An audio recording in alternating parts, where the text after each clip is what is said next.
لگی ہم فقیروں کو مدینے، ہم فقیروں کو مدینے کی گلی اچھی لگی۔ رسول اللہ صلی اللہ علیہ وسلم نے ایک علامت یہ بتائی، ان تلد الامۃ ربتہا، یہ کہ تو دیکھے گا کہ لونڈی اپنی مالکن کو جنم دے گی۔ اب یہ دو طرح سے یہ حدیث پوری ہوئی۔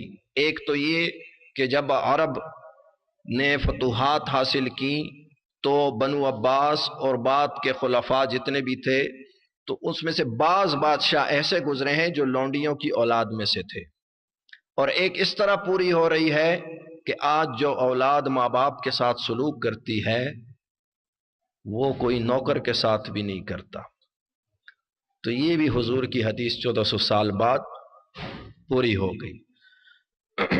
تو میرے دوستو، یہ جتنی چیزیں ہیں یہ ہمارے دور میں پوری ہو رہی ہیں، اور ایسے بہت سارے ہمارے پاس حدیث میں ذخیرہ پڑا ہے باب الفتن میں کہ یہ تمام چیزیں جتنی بھی حضور نے فرمائی وہ سب آہستہ آہستہ پوری ہوئیں۔ فرمایا ایک آگ اٹھے گی یہاں سے وہاں تک، تم دیکھو کہ بصرہ میں اونٹوں کی گردنیں اس سے روشن ہوں گی اس آگ سے، وہ بھی ہو گیا۔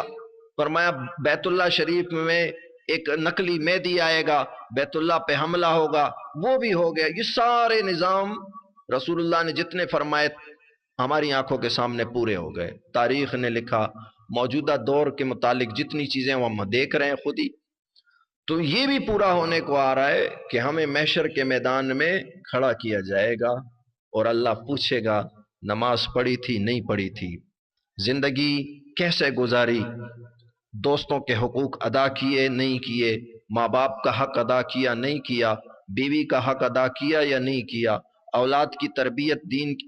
ہم اولاد کو دنیا کے پیچھے بھگاتے ہیں، ہم انہیں دنیا کے علوم فنون سکھانے میں اپنی زندگی کھپا دیتے ہیں۔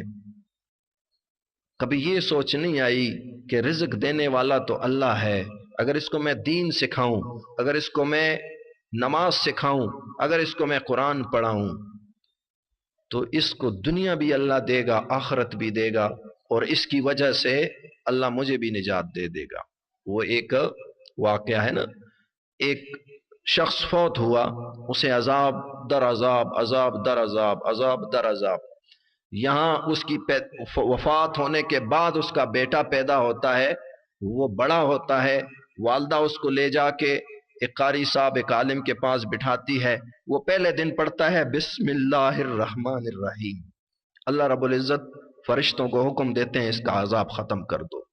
فرشتے عرض کرتے ہیں یا اللہ اس کے گناہ، اللہ فرماتا ہے جس کا بیٹا زمین کے سینے پہ میرا نام پڑھے مجھے حیا آتی ہے اسے عذاب دینے سے۔ آپ کو اسلام ماں باپ کے حقوق سکھاتا ہے، آپ کو اسلام اور قرآن کریم بہن بھائیوں کے حقوق بتاتا ہے، آپ کو دوست احباب کے حقوق بتاتا ہے، جانوروں کے حقوق بتاتا ہے، یہ تمام حقوق اسلام میں موجود ہیں۔ بے زبان جانور کا کیا حق ہے وہ ہمیں رسول اللہ نے بتا دیا، والدین کے کیا حقوق ہیں وہ ہمیں رسول اللہ نے بتا دیے۔ تو آؤ نماز کی طرف اور دین کی طرف۔ آج ایک اپنے نفس کے ساتھ اپنے دل کے ساتھ ایک وعدہ کرو کہ آج کے بعد میں نماز قضا نہیں کروں گا، ایک وعدہ کرو کہ میں انشاءاللہ میں انشاءاللہ اپنی زندگی دین کے مطابق گزارنے کی بھرپور کوشش کروں گا، اور میرے رب کے پاس کرم والا نظام ہے، وہاں آپ کو رزلٹ پہ اجرت نہیں ملتی۔ مثال ایک صاحب سے ہم کہیں یہ دیوار چڑھانی ہے، وہ دیوار پوری کرے گا اسے اجرت و مزدوری ملے گی، لیکن اللہ کے پاس ایک دوسرا نظام ہے۔ نظام کیا ہے؟ آپ نے نیت کر لی، کام ابھی نہیں کیا، صرف نیت کر لی تو آپ کو اجرت مل جائے گی، اور جب آپ نے کام پورا کر لیا پھر ڈبل اجرت ملے گی، پھر ڈبل اجرت ملے گی۔ ایک راہب گزر رہا اور قحط کا زمانہ تھا، تو اس کے دل میں خیال آیا کہ یہ ریت کا جو ٹیلا ہے سامنے، یہ اگر آٹے کا ہوتا تو میں یہ لوگوں کو دے دیتا، تو میں صدقہ کر دیتا۔ اب نبی پہ وہی آئی وقت کے کہ جاؤ اس کو بولو کہ تمہیں اتنے آٹے کا ثواب مل گیا.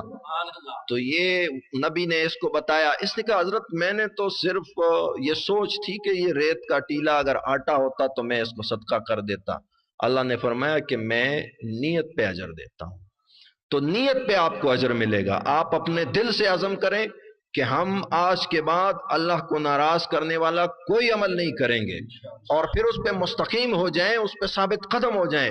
اگر حادثات آتے ہیں آپ اللہ ہی کے سامنے گڑ گڑائیں، آپ صبر کریں. اللہ ہم آپ سے مدد مانگنے آئے ہیں. اے اللہ اس مصیبت میں پھنس گیا ہوں، اس تکلیف اس پریشانی میں ہوں، میرا تو کوئی نہیں ہے تیرے سے. اور صرف مصیبت پہ نہیں ہے، صبر اعمال پہ بھی ہے.